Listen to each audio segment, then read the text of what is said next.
is your land, this land is my land. From California to the New York Island, from the redwood forest to the Gulf Stream waters, this land was made for you and me.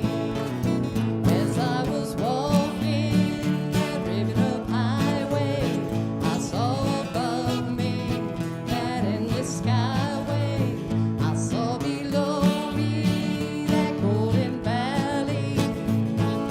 This land was made for you and me. This land is your land, this land is my land. From California to the New York Island, from the redwood forest to the Gulf Stream water, this land was made for you and me. Pick one, Dave.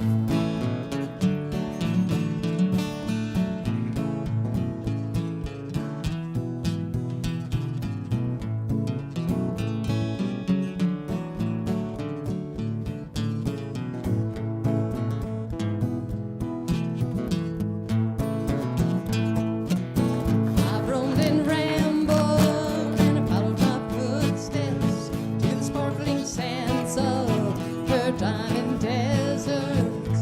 All around me a voice was sounding. This land was made for you and me. Sing it, Here's Dave. how we do it up north.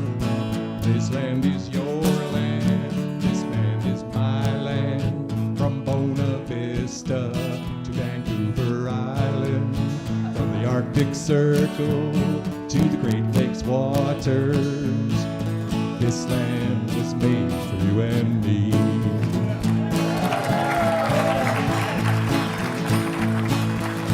As the sun came shining and I was strolling, and the wheat fields waving and the dust clouds rolling, all around me a voice was chanting, oh, this land was made for you and me. This land is your land, this land is my land. From California to the New York Island, from the redwood forest to the Gulf Stream water, this land was made for you and me. This land was made for you and me.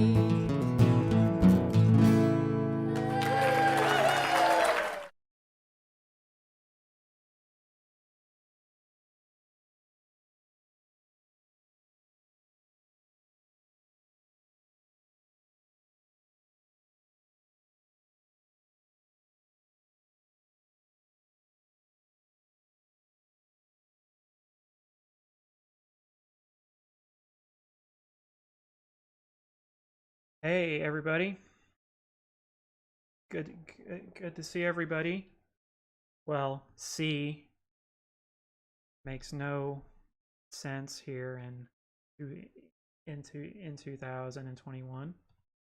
But I hope you all can hear me okay and you can see me okay. Welcome to the April meeting of the Oklahoma City Astronomy Club. I don't know if it's windy where you guys are, but it's windy here, so I apologize if you hear the wind against my windows there in the background. We've got a really cool program for you tonight. We've got some news about Okie-Tex. We've got some news about Cheddar Ranch. We've got an update on a return to public events, and a couple of other announcements. And we have a fantastic speaker for you tonight, Scott Willoughby, who will be talking to us about the something you might have heard of, the James Webb Space Telescope. But first, I have a video from our president Chuck Rice, who couldn't be here with me tonight over the power of the internet. So I'm gonna play this video for you guys real quick, and then we will get into some announcements.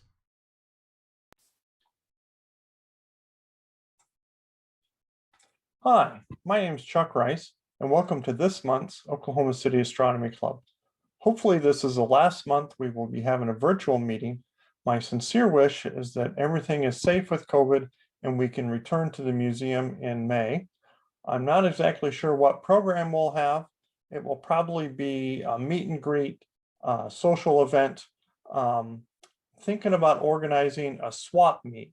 The quartermaster and the club have some extra equipment that would be nice to share with the club. We've had some donations that have allowed us to move out some of the other older equipment. And then I'm sure a lot of club members would just like to see each other. So I think maybe we could meet out in the little cafe area where there's plenty of social distancing, maybe have a few drinks, some tea, some water and juice and whatever. And then a little swap meet, and we'll see how things go with that. Anyway, that's my sincerest hope. And then for our presentation tonight, we have a presentation about the James Webb Space Telescope, which I think will just be fantastic. This is the next generation telescope they've been wanting to launch for about the last 10 years. There's been various delays. Some of them are beyond their control. But I think one of the advantages, if there can be one, is that you get to upgrade the technology, the computers, and the capability as you go on. So this will be launched this fall in October, and I think it'll just be super fantastic. Hoping that, this will happen around the time that we're out at Okie-Tex. And so maybe we can get some little paper models of James Webb Space Telescope and have some information about that out at Okie-Tex. Okie-Tex is a go this year. It's in the first week of October, so please sign up and register early. I don't know, but I would anticipate that this is going to be one of the first major star parties of 2021 and for the past year and a half by then. So there might be a lot of people wanting to go. So I would encourage you to register early and get your spot. Don't worry if there's a cancellation or something happens, we will have a refund of all applicable fees and everything that you register. So that'll be great. Then we have the club dues coming up. So remember to pay your club dues and sign up for Cheddar Ranch so you can go out there, do some observing. A lot of exciting things at Cheddar Ranch. Andy, the engineer, has been hard at work fixing the roll-off roof. We're getting the optics upgraded on the C14 and the mount and getting all that fixed, new computer systems, etc. So there's been a lot going on at Cheddar Ranch over the past year and very active over the past couple of months. So please come out, see what's going on. Hopefully we'll have lots of rain this year and the grass will be nice and green and it'll be pleasant out there. Of course, we don't want rain on observing nights, but just a little bit of rain every once in a while, just so it's not so dry and dusty out there. But I'm looking forward to seeing everybody in person in May. Pay attention to the discussion board for that, for some ideas. See if we can do a swap meet. And yeah, we'll just play it by ear. Worst case scenario, we just go to the museum and just hang out and say hello to everybody. The weather's going to be great, as it always is in May. Very pleasant weather. So look at the discussion board for some other observing events that are coming up. And remember to be safe. Even if you've been vaccinated, you still need to be safe and wash your hands and just be careful. The vaccine is good, but we still need to be a little bit careful for the next few months just to make sure we have everything under control. And if we do that, everything will be great. Okie-Tex will be great, and it will all be super fantastic. So again, thank you for your time and look forward to seeing everybody soon. All right, bye-bye.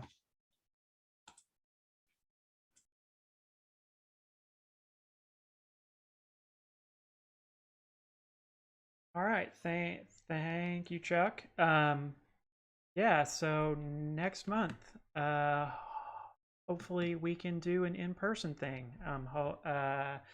Hopefully out at the Science Museum.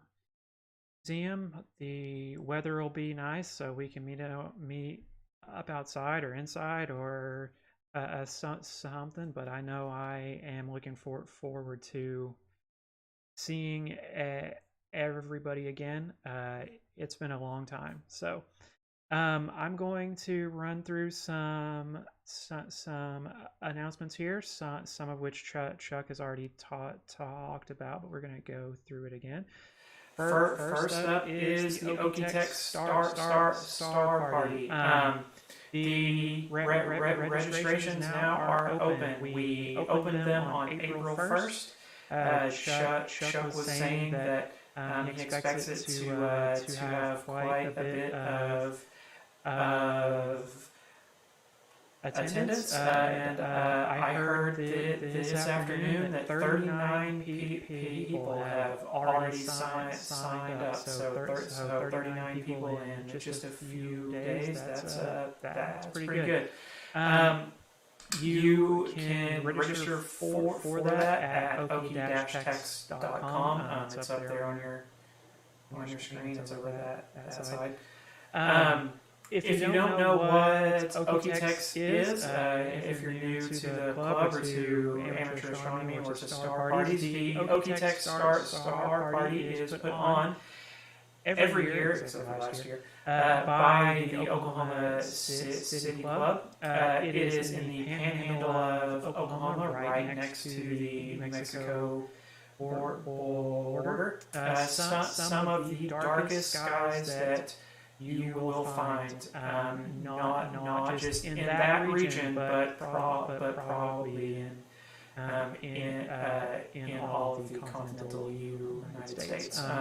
Great time. It's a week or it's a little over a week. And sorry about the echo there. It is a little over a week. We have Wi-Fi and catered food, and there are bunk houses and bathrooms and just all sorts of stuff. So even if it's out in the middle of nowhere, we do try to make it so it's comfortable and you're fed and you have plenty to do in the daytime. There's a great lineup of guest speakers, and it's a great time. This photo that is in my screen here that was taken just the other day by Andy Fryhover, who is in chat. He snuck down to Black Mesa State Park and then jumped over to where Okie-Tex is to get that picture of our brand new building that we were going to use last year but didn't get to. But it'll be ready for this year. So that's what it looks like, and that's kind of what the sky looks like too. So if you've never been, definitely check it out. Go to okie-tex.com. Next up, we are going to talk about Cheddar Ranch. Cheddar Ranch Observatory is our club observatory that you, as a member of the club or as a guest of a member of the club, can go out to on one of our member nights. And as it turns out, tomorrow is one of our member nights. I haven't looked at the weather myself, but I think it'll be okay. And that will be a great time to go out and see that if the wind is not too bad. It is kind of hard to find. So if you've never been out there before, go to our website at www.okcastroclub.com. Go into our forum, and there you will find a discussion thread that talks about getting an escort and going out there and what to do once you get there. So if you are interested in going out to Cheddar Ranch tomorrow, let's hope it turns out great. If not, then next month, May, there actually are 3 member nights on the books. May 1st, May 8th, and May the 15th. So if tomorrow doesn't work out, then maybe we'll see you in May. Third thing here, last year was kind of a struggle for lots of us, and there were lots of things that we wanted to do but we couldn't do. One of those things that really affected me personally, and I know many of you in the club as well, is that we lost our dear friend Mo Massey last year. And because of the pandemic situation, we weren't able to kind of pay our respects or go to a memorial service. So coming up in a couple of weeks, Mo's wife, Sherry, is going to be holding a service for Mo. It is on April the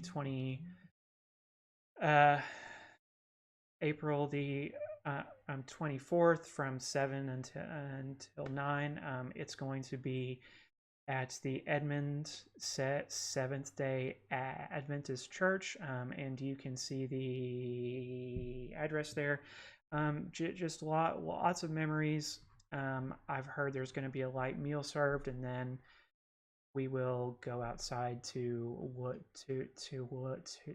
at the stars and share our stories about Mo and chat and just try and remember Mo as best we could. So if you are interested in that, there is the address. It is April the 24th at 7 p.m. Okay, and we actually have an outreach event coming up on the 17th. We are going to be doing a Boy Scout merit badge event. I think I actually pasted that link into chat and not the CRO link. So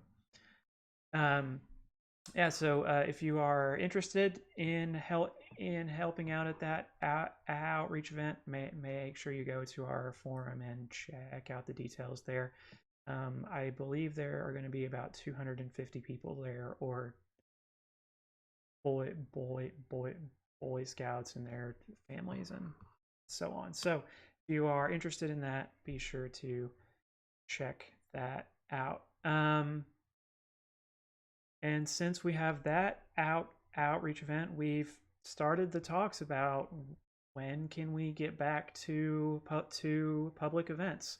And that is something that we are going to discuss at our board meeting later this month. I believe that's the 27th. Yes.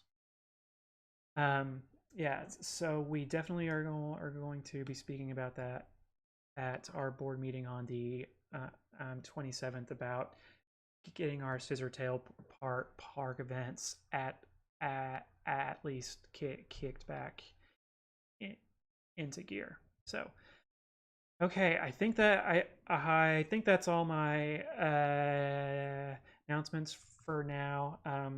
Poor Scott has been patiently waiting for me to stop talking, so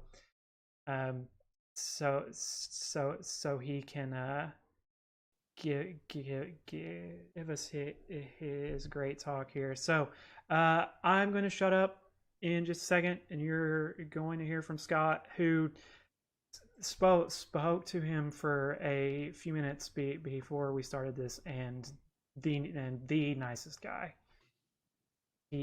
He's making me say that. So. Yeah, Scott is the vice president at or the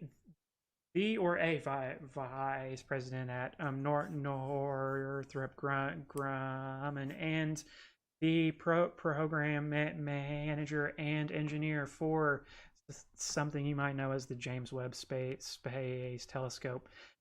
He has over 30 years of experience in the aerospace industry, and has been running the James Webb program for the last 12 years. So please, let's welcome Scott. Hey, Scott, how are you? Thank you for that warm introduction, Danny. Voice coming through clear? Yep, sounds good. Well, I definitely want to open by thanking you guys for inviting me. I really do appreciate it. I know some people think, it's either a burden or something. I've enjoyed an aspect of this job I would have never predicted, which is people wanting to hear what I have to say. More importantly, hear what I have to talk about, which is the James Webb Space Telescope.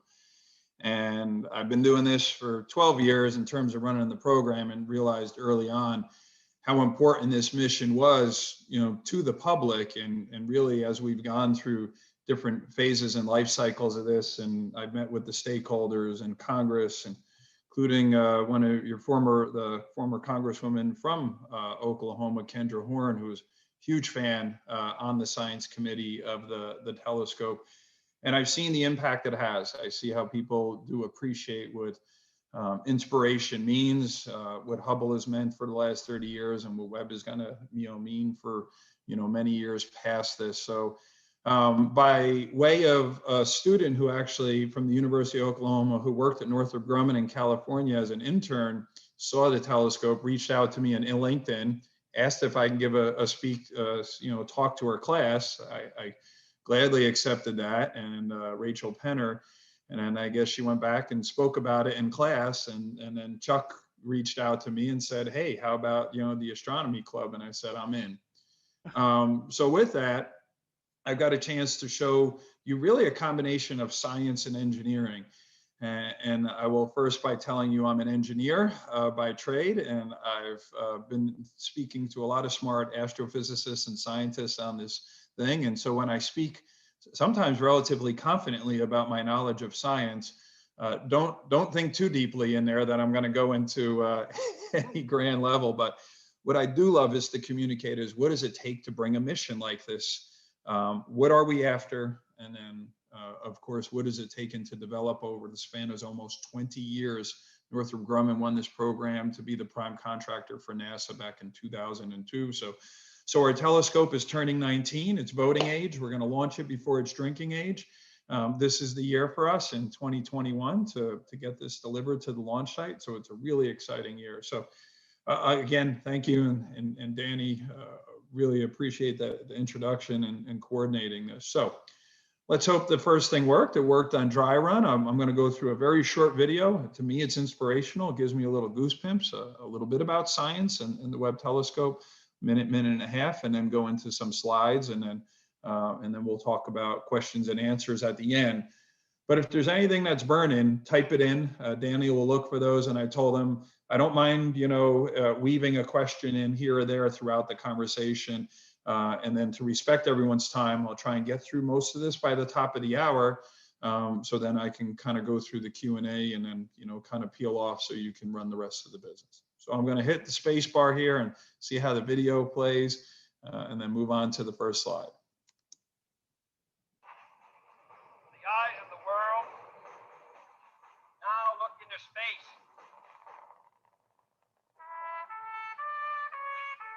We mean to be a part of it. We mean to lead it. We are a spacefaring nation. Pioneering is what we do. Today, we chart a new course that takes us beyond our wildest dreams. An exploration that requires a new ground.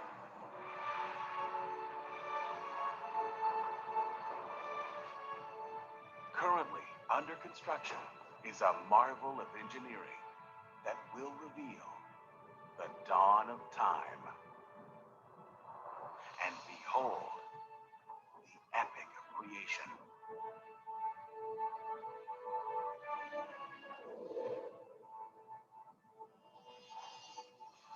Where did we come from? Are we alone in the universe? The answers are on the horizon. The James Webb Space Telescope.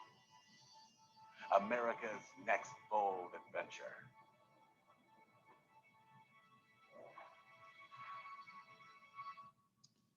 So I truly do get goose pimples listening to that video, and I've listened to it over 100 times and in many, many audiences, and I've spoken to audiences across generations, and a little bit sad, but in the sense where I ask who's that voice at the beginning, and those of us who have the same barber that I do understand that was JFK's voice, but there's an entire generation that doesn't, and not saying they should, but that inspiration that moved us into space and obviously to the moon and safely back again.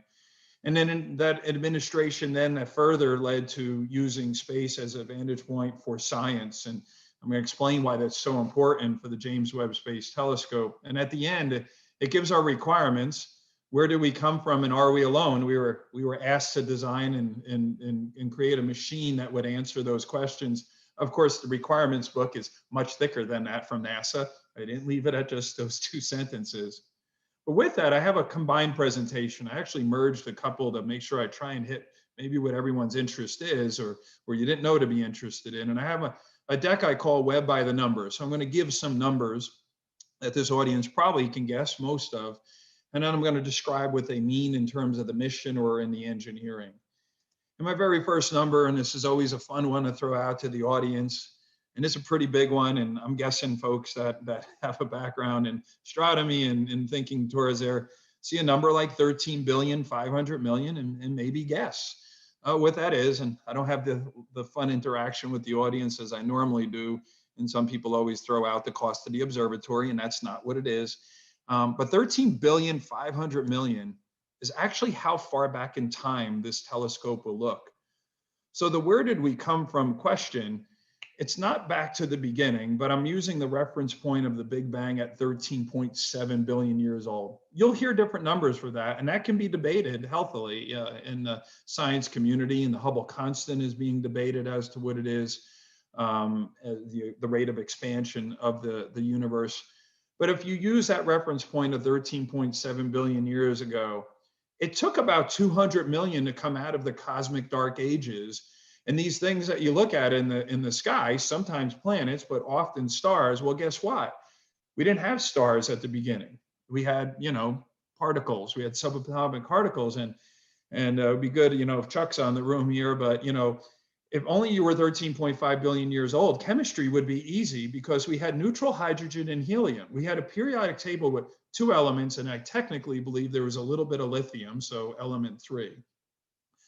But until hydrogen and helium formed a star, and that star is a fusion reactor, right? Our periodic table comes out of a star that fuses, right, elements 1 and 2 together, and then all the way up, and then initial stars to iron, and then eventually supernovas create the heavier metals like platinum and gold. You need even more mass and more temperature. So those first stars and galaxies are what we're going to look back at, and by looking back, meaning we're going to catch a photon, multiple photons, in our giant mirror that will, spatially and contextually resolve the fingerprint of the stars that first formed. And the reason Hubble can't do this as well, and no other instrument can, and it's tough on the ground, is because all those precious photons, wavelengths, anything that was in the optical wavelength has been stretched to the infrared. And I won't go into a lesson I don't know how to teach very well, but redshift, right? So we're looking at stars, where their information has been stretched into infrared. Well, infrared's a pretty tricky thing because infrared is also what every, object's given off in thermal. And I'm going to explain, I'll give you a hint towards some of the other numbers, but of what the telescope needs to do. Now, I added a few slides in here of where Webb will go. And this is a bit of what NASA really broke into very macro areas of what Webb is going to look at. The end of the dark ages, first light and reionization, I talked about that. That's the star formation. Below that, the birth of stars, but then protoplanetary systems, of which planets really, to some degree, future stars and planets came to be from the debris of exploded stars. We want to see those first stars.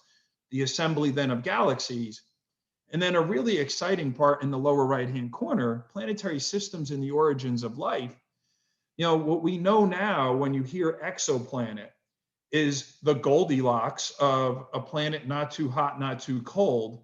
And that's kind of, we get its orbit, we get its, its periodicity, it's going around the star, how close is it, what's its mass? How does it make that star wobble, right? How much light does it dim when it goes through it? What we want to know is, does that planet have an atmosphere? Is that atmosphere Earth-like? The Webb telescope has instruments and spectrographs that can go look into that atmosphere and look at signs of things that, at least in our context, can only be made by potentially, life-supporting systems. Webb is going to be able to take us that next step into, are these life-supporting planets? So an amazing thing. What does that mean in terms of a challenge, though, to the engineers? Observing earliest, faintest galaxies, and then those planets, really, it'll be the nearby planetary systems that we peer into their atmospheres. Well, that broke down to another very oversimplified, set of requirements for us, which was a large mirror. And I'm going to show you what that means to gather light. And the bigger the mirror, you guys know better than I do, guys and gals, the team here, a bigger mirror means you collect more photons. This is a really good thing. So we have a huge mirror we're developing for Webb. We're going to look into the infrared because that's the light we need to see. We're looking in near and mid infrared frequencies, wavelengths, to see these more distant galaxies and actually peer through these stellar nurseries. In the optical range, these stellar nurseries, they're opaque, right? They're debris and dust fields. The infrared light will travel through there, kind of like an X-ray going through, right, our skin to see our bones. We need to be cold because infrared in and of itself, is heat. We need to be colder than what we're looking for. So to find these very faint photons, we can't do it from a warm optic. And we need to be stable. We need to be able to point this telescope and do long duration stares, because the longer we stare, the more we integrate, like taking those long duration exposure photographs you do to resolve the Milky Way, or those know the Hubble Deep Field, right? Was staring at a soda straw spot in the sky that looked dark and eventually resolved, right? Thousands of galaxies. I mean, that most amazing breakthrough that said everywhere you look, not just stars, but galaxies. And then Kepler and other things later saying everywhere you see a star, there's probably a planet around that star. Look at where we are going in our lifetimes, right? And Webb is going to be that next stage in our journey. And this is that mirror size that I was talking about. So this is just a quick graphic there. And I'm going to show you real pictures of this telescope, not just cartoons. We have a 6.5 meter optic. Hubble was a single piece of glass, ultra low coefficient expansion glass. That is an amazing instrument inside the can. Well, Hubble then also fit in the shuttle bay and got launched into low Earth orbit. Webb is going to go out there, and I'm going to explain this into some future numbers, with a mirror bigger than the top of the rocket. The top of a rocket gives us 5 meters of diameter in a fairing to launch things off of Earth until SLS comes along, or bigger rockets. We're very much limited. And we built a mirror bigger than the rocket. So that mirror is actually foldable, and it's then deployed on orbit, and it's configurable. It's actually an adaptive optic also. There's motors behind each of those mirror segments. So we're the first deployable and adaptive optic ever to be built for space application. right? Compared to, of course, big, multimeter telescopes on the ground. This thing is getting launched into space. The other thing, which it shows on this chart, was one of the biggest reasons that drive the cost, the complexity and the cost of this is we weren't afforded the shuttle bay to launch on. And the shuttle bay could take an 11,000 kilogram, right, a 20,000 pound plus observatory in the low Earth orbit. We're going to an orbit further away, and the only rocket that at least at that point in time that was signed up for us to launch on, the Ariane rocket, only had 6,500 kilograms of capability. So I have to build a mirror 7 times bigger in collecting area than Hubble in half the mass, right? And it's an amazing feat of engineering. So the next number, which actually skipped past, I didn't get to tease you with 1.5 million, but what's 1.5 million? 1.5 million kilometers or 1 million miles. I will switch units in my head here. But in kilometers, we're going 1.5 million kilometers away to Lagrange point 2 for this mission. We need to be much further away from Earth than Hubble. Hubble is as close to Earth when it goes overhead, here for me, it's closer than San Francisco, right? In miles, maybe it's in a 300-mile orbit, right? It takes me 420 miles to get to San Francisco. And of course, it was serviceable by the space shuttle, right?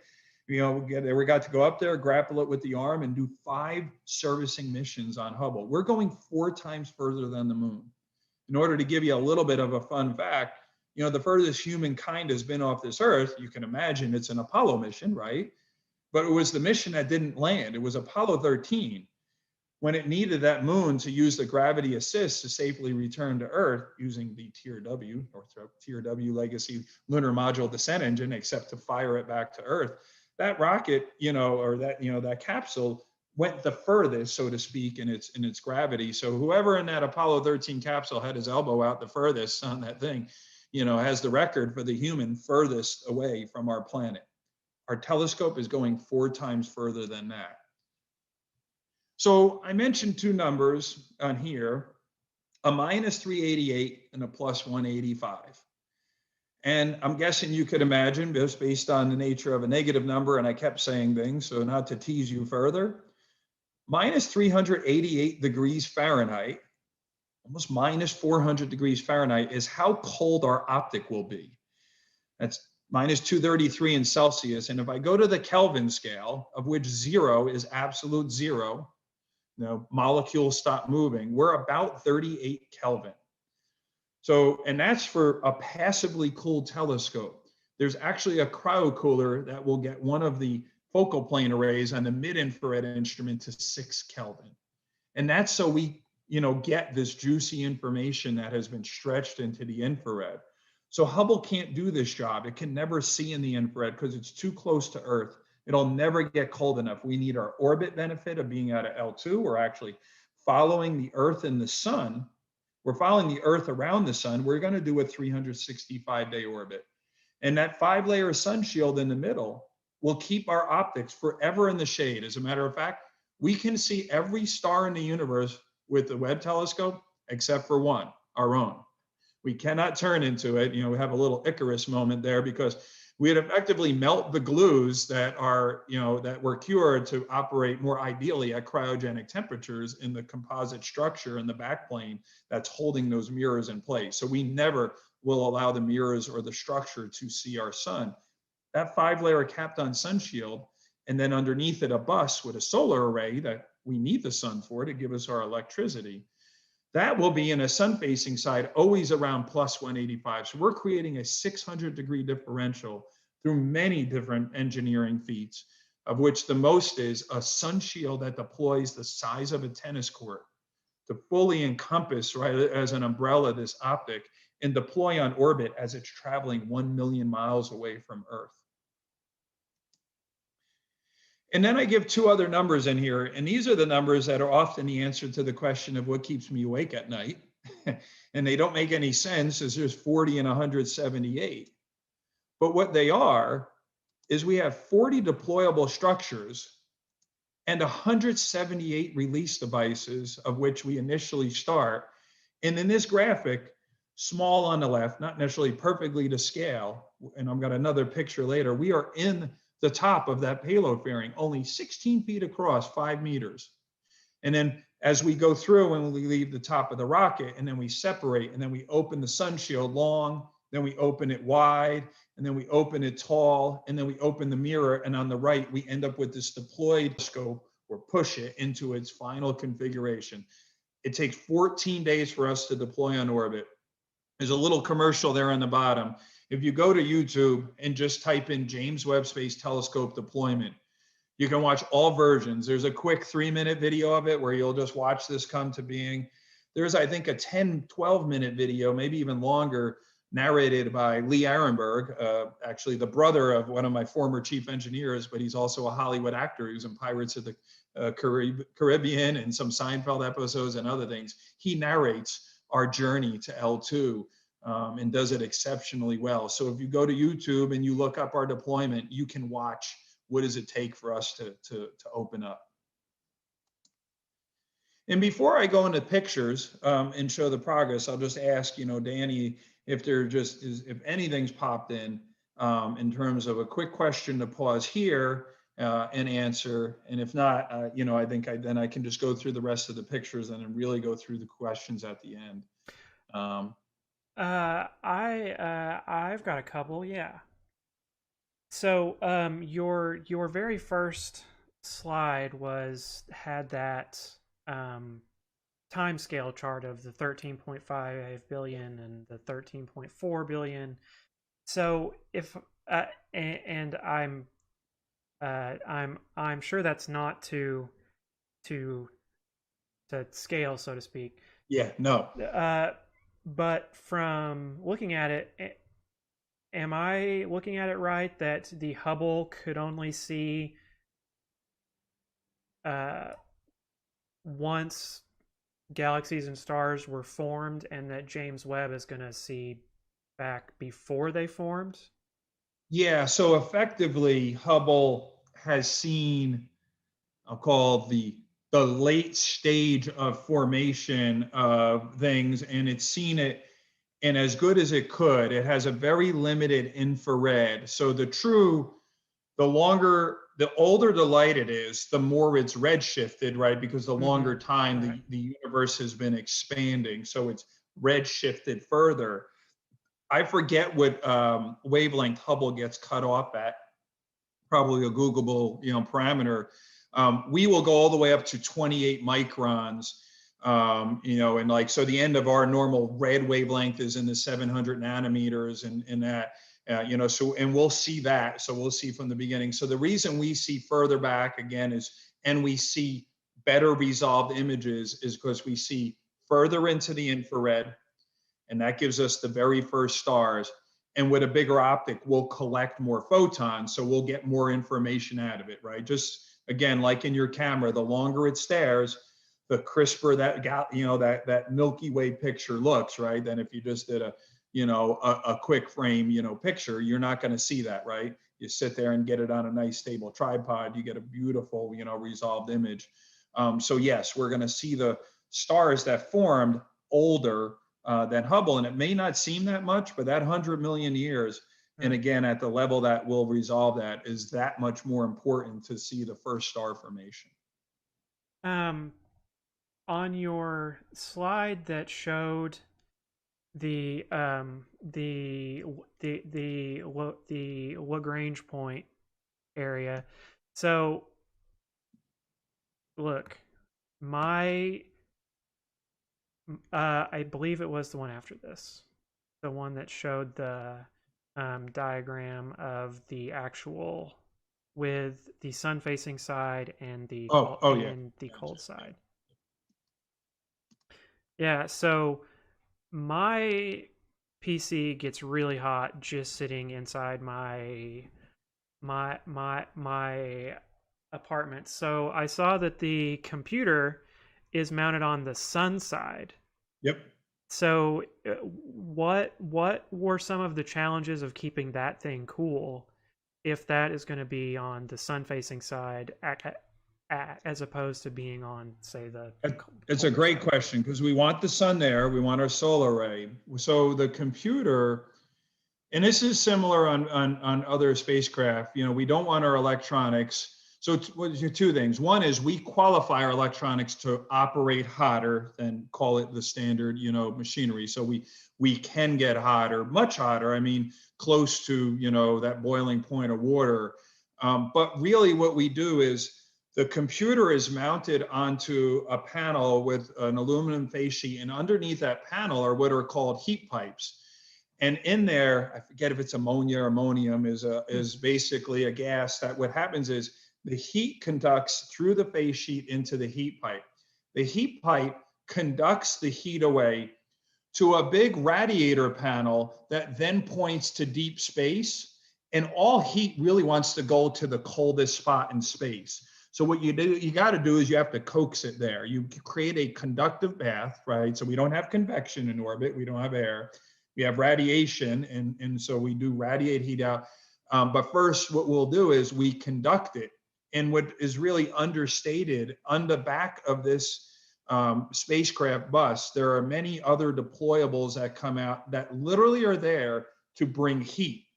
And then that heat gets to those panels, and then we point those panels towards deep space. And then that heat effectively then radiates out and away from the bus. So we create a thermal condition where we're always radiating the heat out there. And then in order to keep that heat from traveling up to the optics, which are going to be super cold, there's layers of thermal for any physical path. There's thermal isolators in there, right? Basically that retard the conduction of that heat. So we keep trying to force heat to where we want it to go. But on the back of the optics, they're going to generate heat themselves because there are some active electronics in the instruments. And it's hard to see where that arrow, it says science instruments, detectors, and filters, but really the thing it's most closely pointing to is an angled panel. That's a huge panel, literally, again, with heat pipes that takes the heat out and then radiates it to deep space behind the optic. So it's basically a conduction to radiation path, and then with isolators to keep heat from getting where we don't want it to go, and then we force it somewhere else. Wow. Ooh. Okay. One more, and then we'll let you get back to it. There are a couple of people that asked about the same thing, that that are curious about the L2 point. Why that was chosen, and then I guess a little bit more about why it needs to be at that L2 point. Yeah. So there's a couple things about L2 that make it very important. The first one is we needed to get actually on the other side of the moon, because the complexity of being in geosynchronous or low Earth orbit is you've got Earth. First of all, when you're too close to Earth, it's too hard to block Earth's own IR. And then if you have the moon going, call it above you or in your plane of your observations, it's also an IR source. You know, as cold as the moon is, it's going to give off IR much warmer than a photon from 13.5 billion years ago that's coming to us. So to get on the other side, Lagrange point 2 gets us further away and enables us continuously have our umbrella with the optics always on the cold side and the bus always on the hot side. And then we actually do another little pattern out there, because we're only 1 million miles away from Earth. While that's far, Earth is 93 million miles away from the sun. So if we just perfectly stayed at that point, the Earth would block too much of the sun, actually, as that orb. So we do this basically what's called a Lissajous pattern. We actually do a little orbit about the L2 point, so we stay in the halo, actually outside of Earth. We block Earth, but then we let the sun come around it. And what happens out there is L2 is an unstable equilibrium point. And what I mean by that is you want to fade away from it, but as long as it's like being at the top of the hill, imagine a perfect hill. And if you're right at the immediate top point, you're stable, right? You're there. But if you move a little to the side, you fall off, as opposed to a gravity well, which always pulls you into it. So L2 is really good in the sense that it's got that stability, but it's an unequal, or it's an unstable, equilibrium point. So what we do is we actually use this pattern to keep us in an orbit such that we can do our pointing to where we want to do. I wish I had put that chart in there and showed where the orbit is. But the other thing it does is, since we're out at L2, when we point at an image, we can stare at that for effectively as long as the spacecraft allows us to be stable. And we have a requirement to do a 10,000 second stare, right? That's like a near 3 hour long stare at one object, and keep it actually not just on the back plane of a focal plane of an instrument, but on the same pixel array. It's unbelievable. Hubble can't do that because Hubble goes around the Earth every 90 minutes. In 45 minutes of that, it's in daylight. In 45 minutes, it's in the dark. So it only wants to take good images in the dark. So Hubble gets 45 minutes of images, but that's actually after it picks up what it's looking at, right? Then it goes in the sun, then it comes back, and then it has to keep reacquiring and stitching pictures together. The operating efficiency of Webb is unbelievable because at L2, we're going to point and we're going to stare at that spot in the sky. Not all observations take hours to be done, Sure. but we actually can do an observation for over 2 straight hours and never lose that imagery on the same pixel array on our focal planes. And you can only do, not only, but you can do that from L2. You can never do that from a low Earth orbit or a geosynchronous orbit, looking into deep space. Wow. So. Okay. I believe that answers that question. So let me show you some pictures, and then, I got 10 minutes here to be respectful of your time at the top of the hour in there, and then you Danny, time me out when you have. But this picture is from March, so this is a year ago. It was at the start of the pandemic, and we were really on a roll. We were a year away from launch. We actually were going to launch in March of 21, and the pandemic did stretch our schedule because we had to reduce the amount of crew on site for a while till we learned how to come back. But our crew was actually very comfortable. If you look at the human on that platform to the right of our optic, he's got not only a mask on, a hood on, gloves on, and a bunny suit on. We're in a clean room. So probably the safest place people felt in the pandemic was working on Webb because they came in every day and they suited up. But that's a person next to a 6.5 meter, so 22-foot diameter optic. Again, almost near 7 Hubble optics could fit by collecting area inside of that. It was an audacious ask to do something like this. It was Dan Golden, when he was running NASA, and actually came back and asked for something smaller, thinking, well, let's do a 4-meter optic because we already did a 2.4. And he said, no, make it bigger. And I know a company that can do it, which was TRW, which is now Northrop Grumman. That optic is unbelievable. And that's what it looks like with the primary mirror deployed. The secondary mirror are those, is actually stowed up for launch because we can't deploy it in a vertical configuration.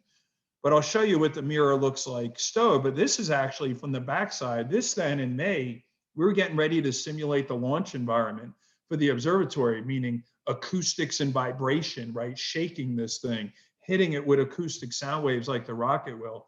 So to do that, we actually put it in its flight-like configuration. This is the backside. That is the Webb telescope.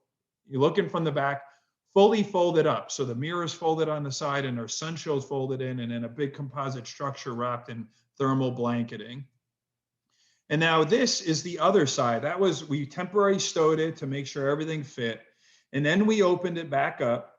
This is the mirror stowed. So you see now you only can count 12 beryllium-coated, gold-coated beryllium segments in the middle. What happened to the other 6?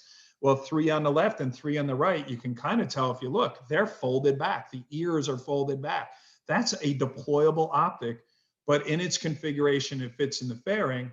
And then the sun shield isn't fully opened. I'll show it later. It's just open front and back, these large composite shells that we have to hold it with, right? So it has a structural, basically skeleton are there. And then you see 2 of our technicians on diving boards working under the optic. And you get how awe-inspiring it is. Imagine being those technicians on those diving boards under this massive optic, basically adjusting. In that case, I think they were working on some of the covers that close out that thermal interface to keep the telescope cold. And then here's a couple pictures. The title talks about completing a CST. That means comprehensive system test, electrical. I just a picture of a tech and then a ground segment test. So for my electrical people, never get exciting photos because they're not a mirror or a sun shield. But we showed some harnesses here. This is one of our techs in our spacecraft bus, literally inside of the telescope from the bottom up, looking at the routing. Next behind his arm is one of our propulsion tanks. Above him are some harnesses. It's incredible. It's like looking inside of a Swiss watch of all of this, both mechanisms and harnesses and cables. That was in August of last year. Then in October, we came back. We actually did the rocket simulation of acoustics and vibe. And remember, I showed you that picture where it was from the back. This is the front side. And that's the telescope hanging from the ceiling of our high bay, as it will be when it goes in the top of the rocket. So big composite clamshells up front and back, mirrors folded side and side, and you can see a bunch of people, standing underneath it with their masks and their smiling faces. And then after we came back from environmental testing in December, we deployed the sun shield.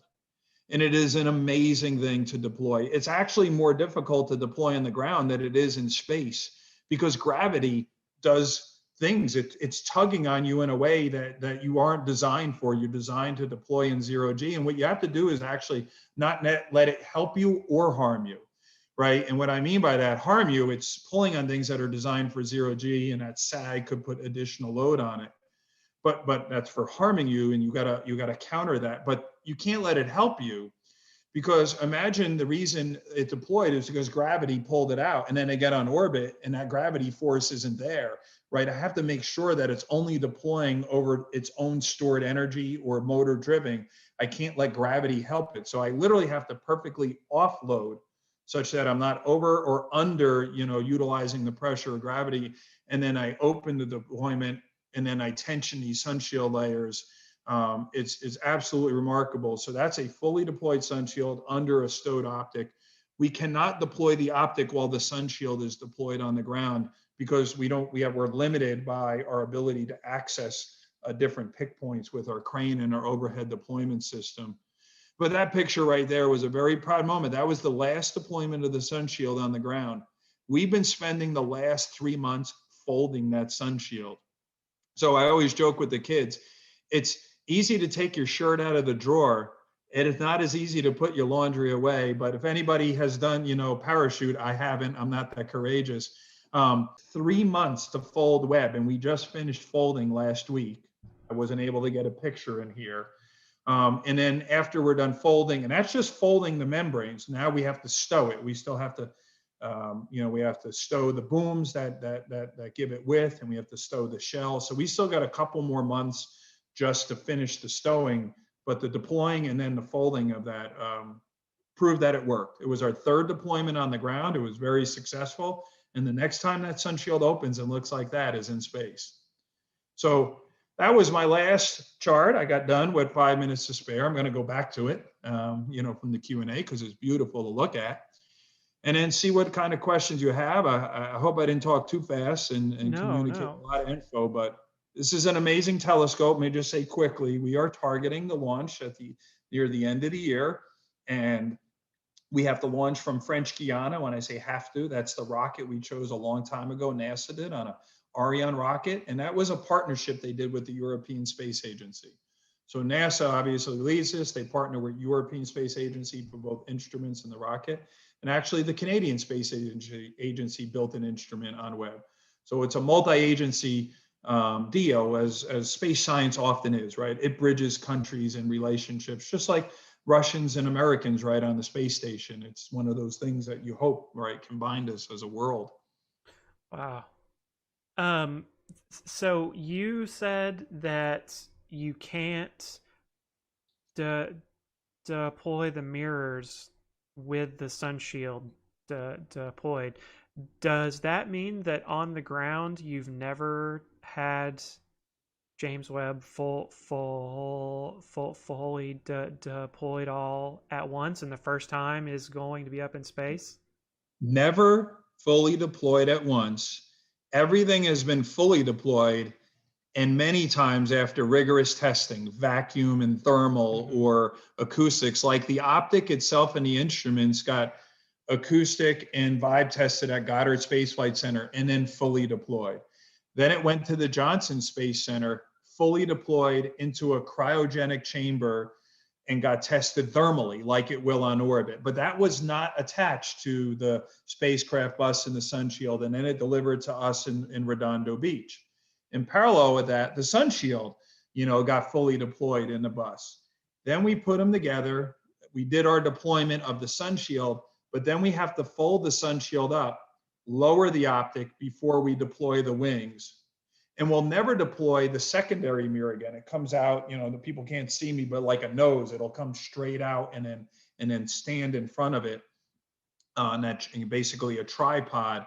So it bounces the photons from the primary mirror off the secondary, then back into that nose. That can only be done when we're lying on our side because we need the hinges in line with gravity. It's too hard to control the gravity vector of that nose coming out in front of us. So yes, to answer your question simply, first time the entire thing deploys is on orbit. How much sleep have you lost thinking about that specifically? It's, this is one of these things where we just, to keep it, it's as long as, the marathon versus the sprint is no truer statement. So, we all find those tension times, when we deploy on the ground. And then, I have this confidence that I have hundreds of engineers that are incredibly bright that are helping doing this. My job is to be between them and the critics and actually also the supporters and make sure that I bridge those, that commentary there and give them what they want.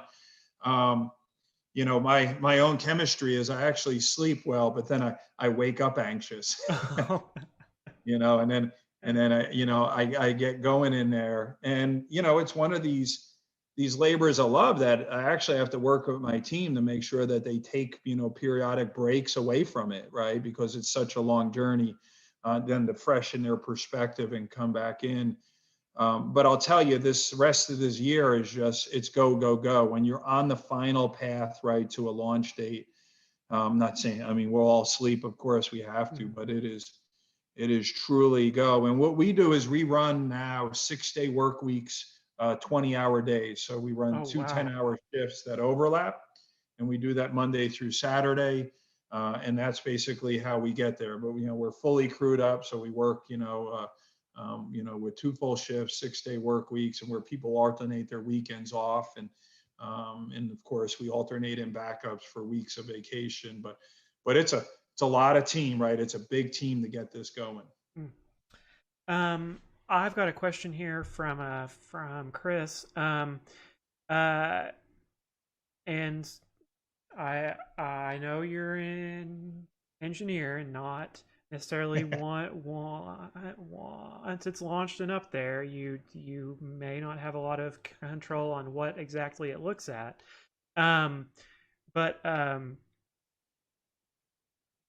Do you have a sense of any nearby planetary systems or special things that are on the docket for this to look at, and not just trying to see the beginning of things? I do. Great. So, there's that part of looking in the darker spots of the sky, right, to look for those faux stars from an exoplanet. Admittedly, it wasn't as big a part of our mission in 2002 because there were very few confirmed exoplanets, right? It's amazing what's happened over our journey of building this with Kepler, and really the belief, right, based on data, that there's probably some planet, maybe around every star. A very high, like greater than 90%, that when we look, we find. The TRAPPIST system, if you look at that, I've heard many times, it's got, I think, 7 planets that have been detected around it, and one choice one, and others, I think maybe it's TRAPPIST 1e or whatever it is, that is in the Goldilocks zone, right, based on its distance from the star. What's really critical is if you're too close to your star, based on your mass and your period, if you did have water, considered our essential, building block, it would have boiled off, right? So it's gone. Or if you're too far away, you're an ice planet, right? It's rocky. So what you want is a rocky planet that can maintain liquid water on the surface and then create a water cycle, right? Clouds, water on up to vapor to clouds and then back down. To look for an atmosphere of that, the TRAPPIST system. And if you kind of look online, I think Natalie Battaglia from the University of Santa Cruz is one of the exoplanet scientists that's very particular about wanting to point this at some TRAPPIST planets.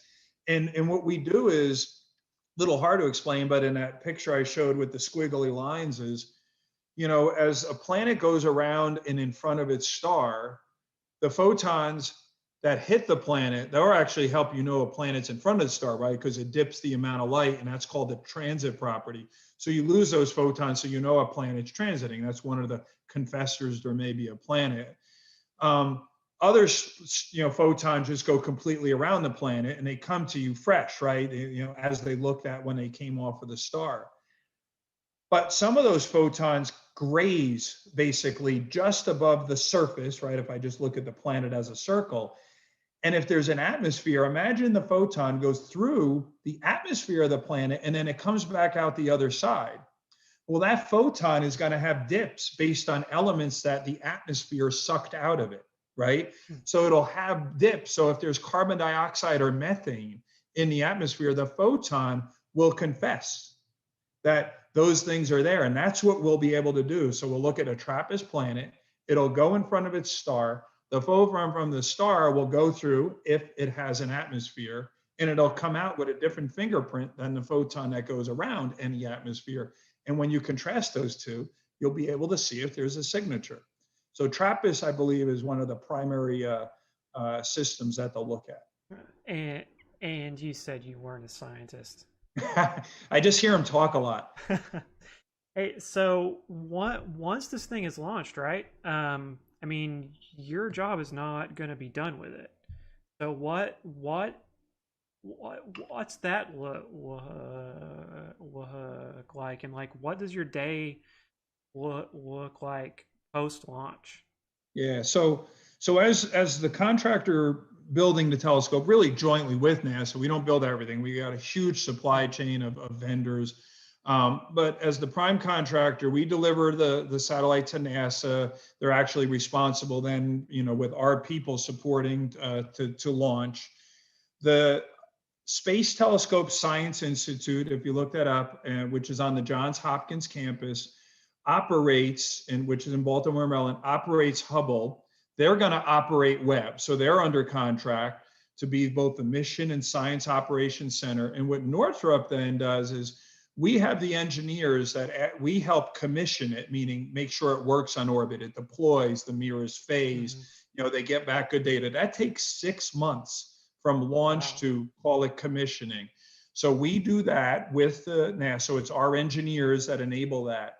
And then we continue to run a test bed on Earth that if NASA has a question about on-orbit behavior of the telescope or wants to load a software patch, right, to either improve something or more likely to correct something based on, something in the mission, then we'll develop that software patch. We'll run it through a lab here, right, on Earth, make sure it works with basically a mock of the telescope long before you ever send it, via the Deep Space Network, NASA's, Deep Space Network to space. So we'll sustain a part of the life over the entire mission. I'll hand off those keys, probably, short after launch, and we deploy to a well-qualified, team of engineers that will then support the sustainment contract. Okay. And Andy here has a follow-up to the exoplanet question, but he takes a lot of great pictures, so he wants to know about galaxies. So do you know what the plans are for galaxy exploration with? I don't, as in terms of specific, say, galaxies that they're looking for. I can tell you it is those origins. So So the fact that we can see so far in the infrared, but then also back into the near infrared, actually close to red wavelengths, and then joint with Hubble, which will still be operating, what they'll be able to see is the birth of really what are called protoplanetary systems, and then those systems into galaxies. So galaxy formation, I think, will be more of a critical objective than existing galaxies and where they're at. But I do believe, they're going to look at all. Just to give the words, and I don't know as much the meetings, we will look with different instruments. We will look with a near infrared camera and a near infrared spectrograph. And in near infrared, I forget where the breakpoint is, like just sub micron up to, I don't know where that breakpoint is it 7 or 8, microns. And then we have a mid-infrared instrument that has both a camera and a spectrograph in it that goes all the way up to 28 microns. So in that, basically by describing a wavelength, you also collect time, right? Because the more stretched light. And with those instruments, there's also one of them, the near infrared spectrograph, has these micro shutter arrays, which that lets it do multi-object spectroscopy, where in order to get even better contrast, you shut little windows off for the pixels you don't want to see light, and only leave the windows open for the pixels that are going to see the light. And you could see like multiple galaxies actually, resolve itself in smaller amounts of very high contrast, right, where you just get the light of importance. But there's a lot of information if you go to jwst.nasa.gov and doing it. I mean, there's people whose entire careers are built around galaxy formation and evolution. But I do know that only reason I know TRAPPIST is because I just happened to hear Natalie Batalka speak recently and say that that's what she wanted to do, and I could remember it. Do you know much about the camera system? Like we've got a couple of questions here about wanting to know what the size in megapixels is, and I'm going to be really bad there. I'm going to tell you that, let me just give you a little bit of information so you can look it up, because it is very public. NASA, speaks very vocally about where Webb is. But just to give credit where credit's due, the University of Arizona with Lockheed Martin built the near infrared camera. So that organization, so you can look it up, it's called NIRCam, but in seeing its development.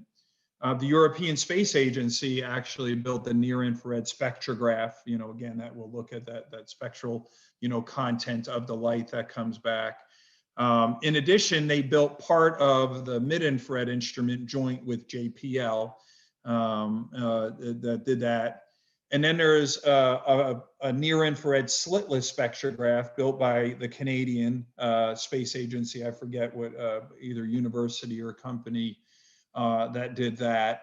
And they also do what's called the fine guidance sensor. So we fly the optic using the instruments as our sense of where the planets are, and that gives us pitch and yaw.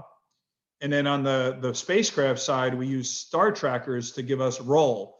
Because if you point at a star and pitch and yaw, that's one thing to get it.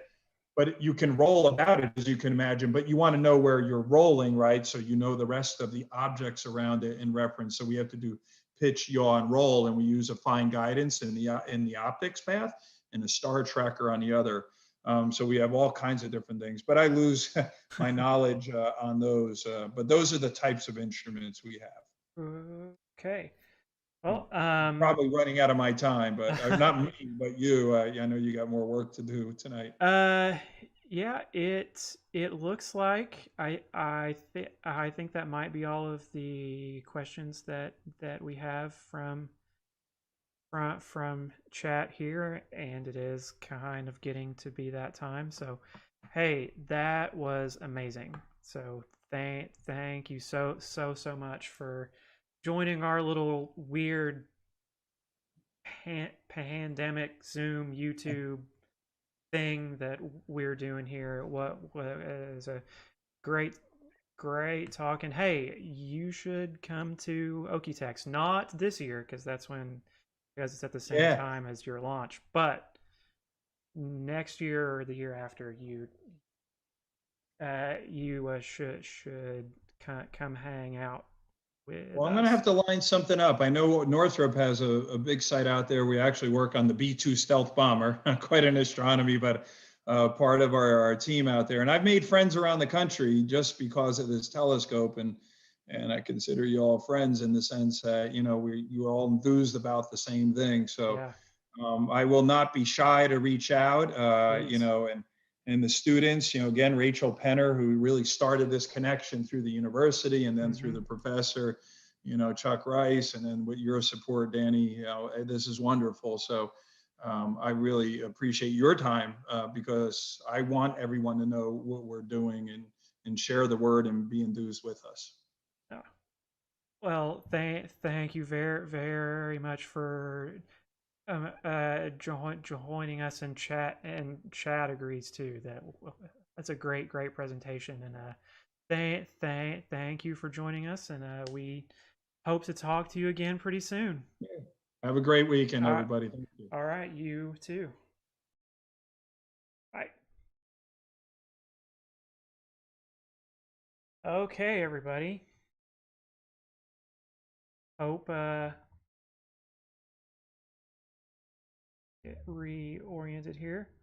Hey, so hey, thank you to Chuck. Give it up to Chuck Rice.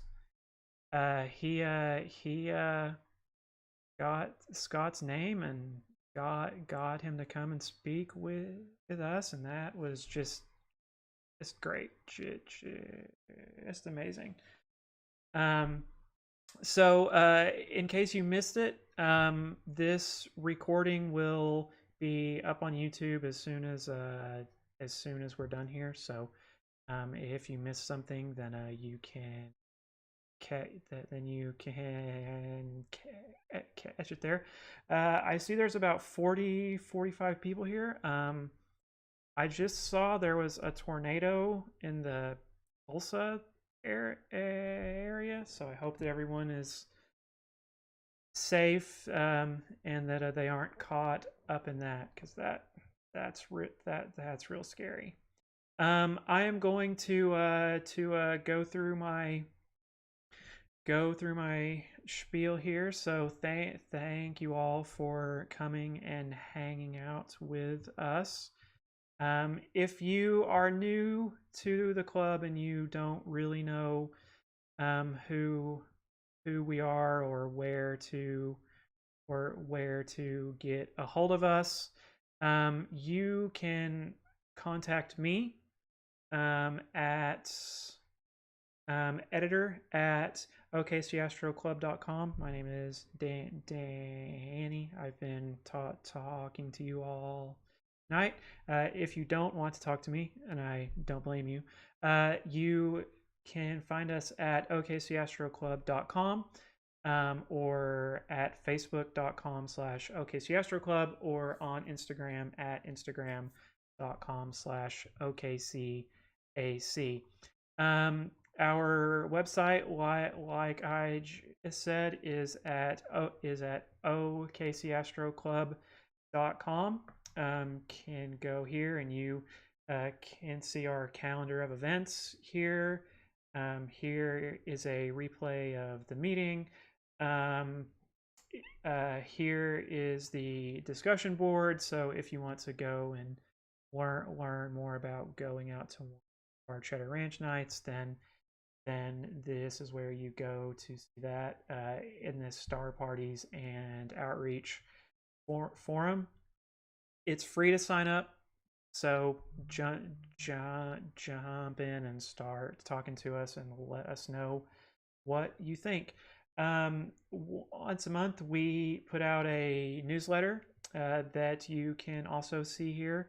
It's filled with information and club news and some science news and some activities and some things to look at that are up in the sky for that month. So that is a great resource as well. You heard me talk about Okie-Tex a lot, and you should come. Go to www.okie-tex.com for more information on where it is, and then if you want to register and sign up for your catering, then you can do that here as well. You should totally come. It's amazing. It really is the best star party. If you want to support us and get our logo on some stuff, then we actually have a Redbubble shop that we are using while it's hard to meet in person to hand things to you. So you can check out our redbubble.com store, and you can get our logo black on white or white on black, or the Okie-Tex logo. You can get that printed on masks and shirts and coffee cups and just all sorts of stuff.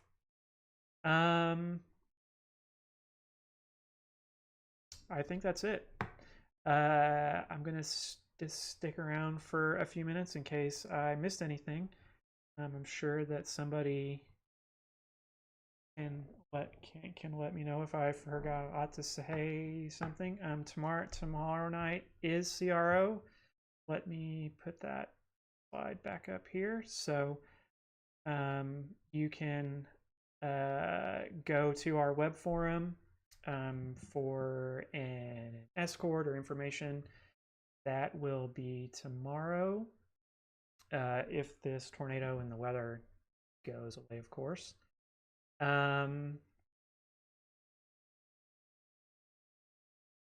Club dues were due on April the 1st, which now it's April the 9th. So if you haven't done that yet, there should be a link in your email. It might have gone to spam. That seems to happen for some reason. So if you need to register, those were due on April the 1st. So check your email there and get that done. And thank you to everybody for showing up here. And next month we're gonna try to do something in person, so I don't have to talk into a camera and then look down and read a screen. So that will be great. So until next time, guys, thank you all for coming, and we will talk to you soon. Bye-bye.